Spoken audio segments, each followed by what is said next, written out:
hajat bebas kemana-mana boleh. Assalamualaikum warahmatullahi wabarakatuh. Waalaikumsalam warahmatullahi wabarakatuh. Ustaz mau tanya, wasilah itu apa?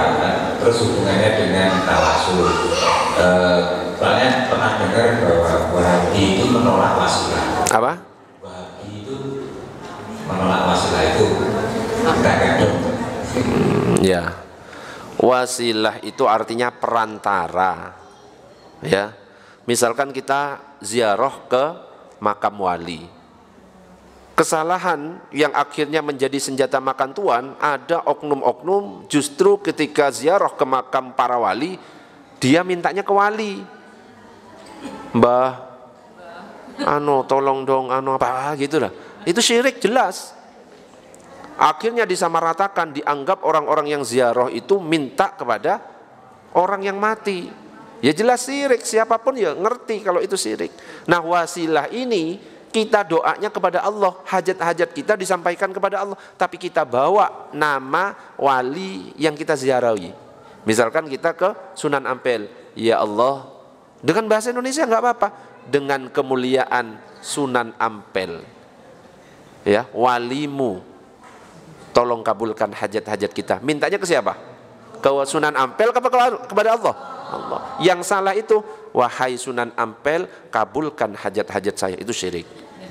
Jadi wasilah perantara kita bawa, kayak orang dalamnya gitu loh. Kita menganggap husnudzon bahwa Sunan Ampel ini adalah orang yang dekat kepada Allah. Kita bawa. Ya sama. Tawasul ya wasilah, ya. Tawasul ini ya membawa nama orang yang mulia itu. Iya, sama. Perantara artinya. Oke, ada pertanyaan yang lain? Silakan. Ya, Pak siapa ini? Pak Arti. Belum kenalan kok. Assalamualaikum warahmatullahi wabarakatuh. Waalaikumsalam warahmatullahi wabarakatuh. Kenalkan Ustaz, nama saya Pak Mardi Pak Mardi. dari Masaraukan Aceh. Mau tanya Ustaz, bagaimana hukumnya bila mana seorang suami atau laki-laki di dalam rumah tangga, di dalam keluarga menjadi imam sholat, tapi laki-laki tersebut atau suami tersebut tidak bisa baca Al-Quran, tapi hafal semua rukun sholat. Hafal semua rukun. Maksudnya hafal semua bacaan-bacaan sholat. Bacaan-bacaan sholat hafal. Cuma nggak bisa baca Quran. Nggak bisa baca Al-Quran. Sampai salah. Ya. Terus yang kedua, siswa tadi waktu sholat subuh nggak hafal doa kunut. Itu penjelasannya. Ya. Sekian. Wassalamualaikum warahmatullahi wabarakatuh. Warahmatullahi wabarakatuh. Ada seorang suami jadi imam bagi istrinya. Istri meskipun hafal Quran, suami cuma hafalnya kelas, bukan saya yang hafal Quran. Makmum, enggak bisa. Tetap istri makmum, suami. Ar-rijalu qawwamuna 'alan nisa. Laki-laki itu pemimpin bagi perempuan. Jadi kewajiban ngajari istri sholat bukan saya, suami. Kewajiban ngajari istri ngaji bukan ustadz, bukan kiai, suami. Tapi kalau misalkan suami nggak bisa ngajari, ajak ngaji, gitu. Salah satu bentuk tanggung jawab suami. Jangan justru dilarang-larang untuk ngaji. Wis gak ngajari, dilarang ngaji. Oh, pertanggungjawabannya besar itu. Nah, sekarang ada kasus suami ini gak bisa baca Quran, cuma hafal bacaan sholat. Al-Fatihah hafal Pak Mardi ya. Iftitah hafal. Kunut gak hafal ya tadi ya. Nyambung pertanyaannya berarti ya. Ya. Kunut itu kan hukumnya apa? Sunnah. Orang sholat gak pakai kunut sah benda? Sah. Dan kunut itu bacaannya kan Allahumma hdini fiman hadait. Kalau saya baca selain itu boleh benda? Boleh. Rabbana atina fid dunya hasanah wa fil akhirati hasanah wa qina adzabannar. Boleh benda? Misalkan kok salah satu di sini disuruh jadi imam di masjid, terus gak hafal, baca saja. Sami Allahu liman hamidah, Rabbana atina, ya paling di belakang, gak hafal lagi, paling cuma ngono tok. Ya, tapi sah. Ya. Pokoknya yang hafal aja. Kalau nggak hafal, ya gak usah dibaca, nggak apa-apa. Ya, gak usah kunut juga nggak apa-apa. Tapi nanti sujud sahwi. Gak hafal juga Ustaz, ya wis gak usah sujud sahwi. Sujud sahwi itu hukumnya sunnah. Jadi kalau seandainya kita lupa kunut, terus lupa sekaligus sujud sahwi, tetap sah. Dua-duanya itu sunnah. Nah sekarang orang ini hafal semua bacaan, Al-Fatihah hafal, surat-surat pendek hafal, tapi dikasih Quran gak bisa ngaji. Dia ngimami istrinya, apakah boleh? Boleh, selama Fatihahnya benar. Ya, karena yang paling penting ini Fatihah. Fatihah ini rukun qauli.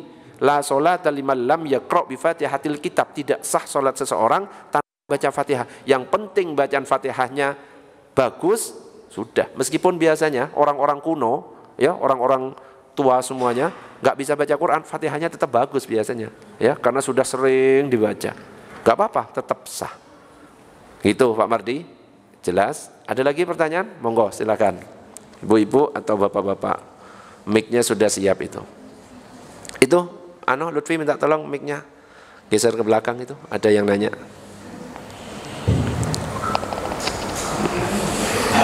Assalamualaikum warahmatullahi wabarakatuh. Waalaikumsalam warahmatullahi wabarakatuh. Saya pernah dengar di kajian di kampung-kampung itu masalah takbiratul ihram. Waktu takbiratul ihram sudah posisi sempurna sedekah, lalu niatnya itu salah dan niatnya? Salah, yang dalam hati niatnya salah. Itu katanya nggak perlu mengulang takbir, nggak perlu mengulang takbiratul ihram, cukup langsung berubah niat aja dalam hati. Itu dibenarkan bagaimana? Yang kedua, saya pernah dengar kajian yang lain itu kalau takbir pertama itu kan masuk sholat, takbir kedua itu keluar dari sholat.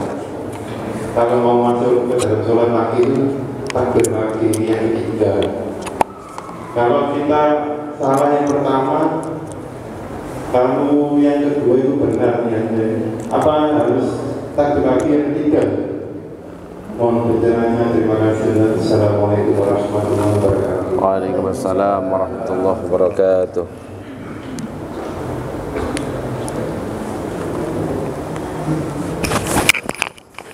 Ya, saya tanya dulu, takbiratul ihram yang wajib itu gerakan mengangkat tangannya apa ucapannya? Tidak. Takbiratul ihram itu yang wajib ucapannya apa mengangkat tangannya? Saya tanya, ada kasus yang pertama ada orang ngangkat tangan gak pakai Allahu Akbar. Satu. Yang kedua, ada orang yang mengucapkan Allahu Akbar gak ngangkat tangan. Allahu Akbar. Yang sah satu atau dua? Hah? Atau dua-duanya nggak sah? Yang sah satu atau dua? Atau yang ketiga, dua-duanya tidak sah? Satu, dua, tiga. Jadi itu yang ucapannya diucapkan. Karena takbiratul ihram itu termasuk rukun qauli. Jadi ucapannya, masalah angkat tangan itu hukumnya sunnah. Makanya kalau kita cuma takbir, cuma gerakkan mulut tanpa ada suara, gak sah sudah sholatnya. Dan yang namanya niat itu sudah jelas, definisinya sudah jelas. An-niyatu qasdus syai' muqtarinan bi fi'lihi. Niat itu menyengaja melakukan sesuatu berbarengan dengan perbuatan. Kalau misalkan kita takbir, niat sudah salah, itu sudah tidak sah. Terus katanya nggak usah takbir lagi, langsung niat. Jelas-jelas niat itu berbarengan dengan perbuatan, itu sudah tidak masuk ke dalam definisi. Jelas nggak Mas Putra? Harus dikembalikan ke definisi. Yang namanya definisi harus berbarengan. Kalau misalkan tadi nggak usah ngulang takbir lagi, langsung ngubah niat, itu sudah nggak sesuai definisi. Sedangkan takbirnya sudah nggak sah karena niatnya sudah salah. Berarti ulangi, waduh niat saya salah. Allah, yang penting itu yang niat dalam hati. Meskipun usollinya salah, saya misalkan mau sholat asar, tapi niatnya sholat duhur yang dilafalkan usolli fardhu dhuhri arba rakatin mustaqbilal kiblati ma'muman lillahi ta'ala, padahal mau sholat asar, tapi ketika takbir saya sholat fardhu asar sah. Ya, jadi yang dihitung yang berbarengan dengan takbir. Yang kedua, kalau akan membatalkan, itu memang ada pendapat dari ulama. Allahu Akbar, gak ada angin, gak ada apa, dibatalkan. Batal. Ya, itu kan sudah masuk. Takbir lagi, itu nggak sah. Harus takbir lagi yang ketiga, baru itu lagi. Itu pendapat dari ulama. Ya, tapi nggak usah bingung. Rumusnya kembali ke yang pertama. Ya, kalau misalkan tidak dibarengkan dengan takbiratul ihram, niatnya salah, diulang aja lagi. Ya, yang penting tidak disengaja membatalkan. Ya, yang kayak tadi itu yang pertanyaan kedua, kalau disengaja, sengaja, terus takbir, itu wis gak sah, harus takbir lagi. Bingung kan? Ya wis gak usah nanya biar gak bingung. Wis, ada pertanyaan? Yang lain silakan. Ya, itu Pak Daryanto sama Pak Edi, silakan.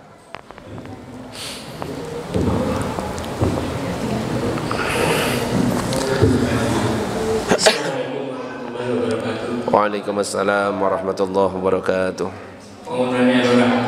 Ya. Kaitannya dengan mufarokoh. Mufarokoh. Kalau kita sudah mufarokoh itu apa kita masih mengikuti gerakan imam? Terus yang kedua, dan ketika kita mufarokoh dan di akhir sholat misalnya mengikuti gerakan imam, tapi pada saat mungkin akhir itu kita berkurang enak, terus kita mendahului salat, apa juga diperbolehkan? Ya.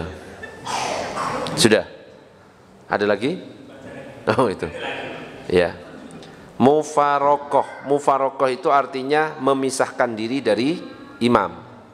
Jadi kalau kita sedang bermakmum, kok imamnya itu batal, tapi imamnya nggak membatalkan, terus saja. Tapi kita tahu, loh imam ini ngentut, kok si pancet aja nggak berhenti. Kita langsung mufarokoh. Saya mufarokoh dari imam. Dalam hati, jangan diucapkan. Nah, ketika kita mufarokoh, aslinya kita itu sudah lepas dari imam. Mulai dari gerakan, bacaan, gak usah ngikut.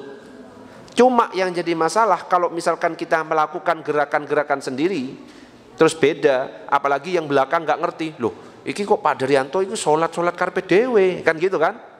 Timbul fitnah. Nah, untuk menghilangkan fitnah itu, wis gerakannya tetap ikut gerakan imam, tapi kita tetap niatnya mufarokoh atau memisahkan diri dari imam.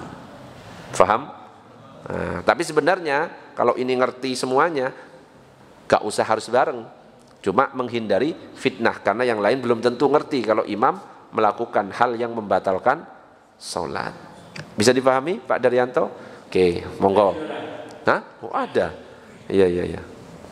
Ya, misalnya kita dimakmum pada satu imam, terus di waktu takbirnya, takbir mikronya itu bacaannya bannya itu lama. Apakah kita harus mufarok atau kita? Gimana bacaannya? Coba. Allahu Akbar. Jangan-jangan itu tipu daya setan. Oh.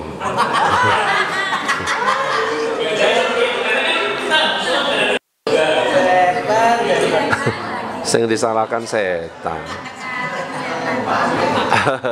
Iya. Terus doa selamat. Doa selamat. Kadang-kadang ada yang dikasih doa mau tina hajatin apa? Saya gimana? Hukumnya atau iya. Allahumma inna nas'aluka salamatan fi dinina, gitu kan? Yang ada dikasih doa itu gimana? Iya. Terima kasih. Assalamualaikum warahmatullahi wabarakatuh. Ada orang takbir Allahu Akbar, langsung mufarokoh, karena sudah tidak sah. Bacaan takbir itu sudah ada syarat-syaratnya dalam kitab Safinatun Najah. Ya, Allahu yang panjang lamnya, terus akbar gak panjang. Makanya kalau ada takbiran Idul Fitri atau Idul Adha, Allahu Akbar, keplok aja orang itu ngawur, salah itu. Saya benar Allahu Akbar, Allahu Akbar, Allahu Akbar, la ilaha, gitu ya. Jadi langsung mufarokoh. Kalau ada orang takbirnya salah, langsung mufarokoh, nggak boleh ikut karena sudah gak sah itu. Allahu Akbar. Mufarokoh sholat sendiri aja kalau misalkan awal-awal, ya, karena sudah tidak sah. Yang kedua adalah ada yang berdoa Allahumma inna nas'aluka salamatan fi dinina. Kalau misalkan nggak pakai na, itu pakai alif lam. Allahumma inna nas'aluka salamatan fi alif lam dal fid din. Ngerti nggak? Ada tasdidnya. Fid din. Kalau pakai na, nggak pakai tasdid. Fi dinina. Gitu caranya. Kalau digabung fid dinina, nggak ngerti bahasa Arab orangnya. Ya. Jadi kalau pengen tahu dia ngerti bahasa Arab atau tidak, dilihat cara berdoanya. Allahumma inna nas'aluka salamatan fid din. Karena saya tasdid. Wa afiyatan fil kan ya, disukun fil jasadi. Kalau nggak pakai itu fi jasadina. Bisa difahami? Nah, gitu caranya. Kalau digabung fil jasadina, gak ngerti bahasa Arab itu. Faham Pak Daryanto? Boleh, tapi yang penting harus ngerti cara mengolahnya. Coba kita ubah ke na semuanya. Allahumma inna nas'aluka salamatan fi dinina wa afiyatan fi jasadina. Terus lanjutannya ya apa? Jadi bingung saya gara-gara Pak Daryanto. Terus wafiyatan fil jasad wa ziyadatam fi enggak usah fi ilmina.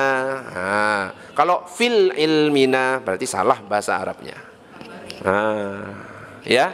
Jadi boleh enggak pakai na tapi di tasdid atau disukun fid din, fil ilmi, fir rizki, ya. Kalau pakai na fi rizkina, lo enggak fir rizki, enggak gitu. Fir rizkina salah. Tambah bingung. Wis, jelas Pak Daryanto atau tambah bingung? Nah, kalau bingung ya sudah enggak apa-apa, terima ya karena Pak Daryanto nanya. Oke, ada pertanyaan yang lain? Pak Edi silakan. Mic geser ke Pak Edi. Coba bayangkan Pak Daryanto nanyanya ke Pak Herman. Jawabannya Pak Herman apa ya? Yang dibahas pasti di setannya itu ya. Setan salah, koordinator setan. Oke, Pak Edi silakan. Waalaikumsalam warahmatullahi. Misalkan kita dengan yang pertama itu kita berpikir, wah sebenarnya kalau saya dengan masjid nanti ada unsur saya punya sebagai sendiri malah bagaimana kita sadar aja yang pertama. Yang kedua yang pemikiran ini ada terus tetap berjalan ke masjid masa bodoh orang yang saya pamer atau apa soal ini. Tapi saya punya pemikiran saya mau mengejar 2 karena jamaah itu kalau kita gagal sampai masa seluruh jamaah itu nggak ada yang normal kan rumahnya hilang. Sudah. Ya, Pak Edi bingung ya. Saya ke masjid, gitu Pak Edi ya. Nanti malah dibilang ria, pamer dan lain sebagainya. So alim, sombong. Saya nggak ke masjid. Apa tadi? Kurang semangat. Ya. Jadi dalam kitab Al-Azkar itu dikatakan tarkul amali li ajalin nasi riyaun. Meninggalkan amal karena manusia itu riya.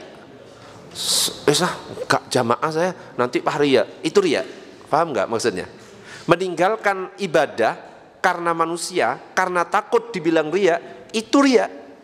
Wes saya nggak puasa nanti pas di kelihatan orang lain nanti kalau saya puasa, riya. Wes nggak jamaah nanti malah saya nggak ikhlas, riya justru. Ya, justru harus dilawan. Yang kedua, wal amalu li ajlin nasi syirkun. Tapi kalau ada orang memang beramal, jelas-jelas dia pamer, jelas-jelas dia ingin dipuji orang lain, itu justru syirik. Faham? Meninggalkan amal karena orang lain riya, beramal karena orang lain syirik. Riya itu syirik kecil, kalau syirik itu sudah besar, lebih parah.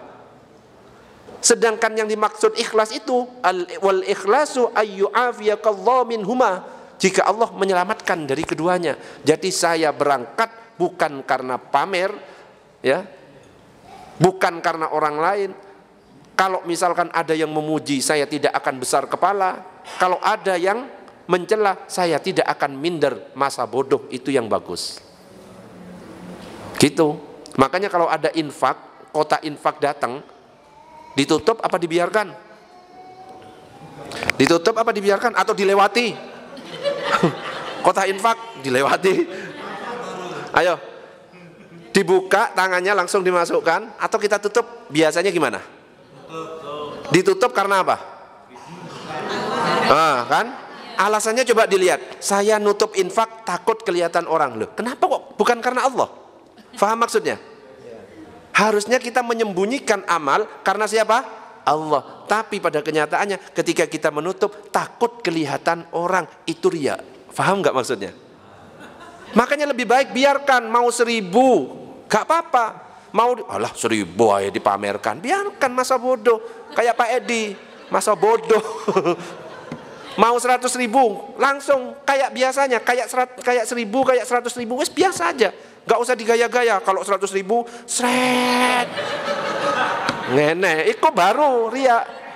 Apalagi pas lagi pakai gelang panjang, kerincing. Kerincing. Itu tambah riya, pamer wes itu. Itu tambah parah. Wong pakai tisu aja loh, cuma pengen pamer gelang. Ceng. Keseng.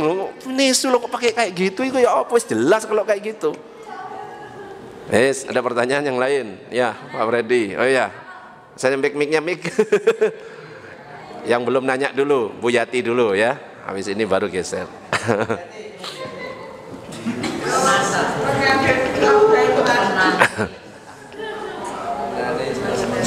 Mic nyalakan. Assalamualaikum. Waalaikumsalam warahmatullahi wabarakatuh. Mau tanya orang. Ada yang mengatakan ulama itu kalau kita pikir dengan sholawat Nabi itu nggak usah dilakukan. Kadang kita melakukan itu dengan kita lakukan. Tapi katanya Ustaz itu nggak usah lah, langsung aja sholawat Nabi. Ya nggak bisa nyanyi paling ya. Suruh belajar ke saya. Gimana? Terus cara bacanya ustadznya gimana? Ya, sholat aja, apapun sholat aja, gak usah dilakukan. Gitu ya? Nah, saya biasanya sholat Jibril dilakukan, katanya. Gak usah ya. Harusnya ditegur juga itu.